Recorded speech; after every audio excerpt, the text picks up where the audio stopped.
唔那是民间尔，德山的茶米嘛真出名。德山镇公所顶日来举办国际茶道节，除了电视饮茶文化以外，嘛特别邀请在地延平国小带来歌戏的表演，互学生有表演的舞台，咱做伙来看卖。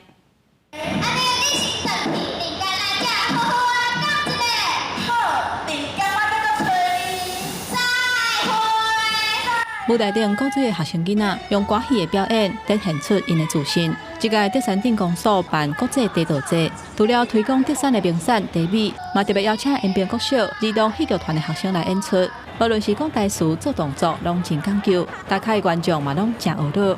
我们已经练很久了，然后就是要一直的排练，然后要练到最好给全部的观众看。延平国小长期以来，这个推广儿童创意戏剧。 在全国各大比赛成绩拢袂歹，学校请本土语言的专业老师，带学生用台语写剧本，练习歌戏的骹步手路，学唱歌戏无共曲调，而且真侪囡仔是对袂晓讲台语开始学的，到达会当上台表演是真无简单。我学了2年多了，台语比较讲的会比较流利一点，很开心可以来这个地方表演，然后让大家看到我们的努力。 让小朋友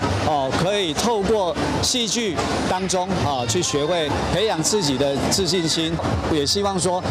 透过我们的演出可以为我们这个国际茶道节带来人潮了。他们这几年的话，把在地的文化艺术这样子传承下来，我们是值得推广的。这届活动唔但邀请国内外的艺术，嘛结合在地学生精彩表演，希望游客来这啉好茶的时阵，会当看到咱歌戏文化水，看到德山囡仔认真甲活力。记者综合报道。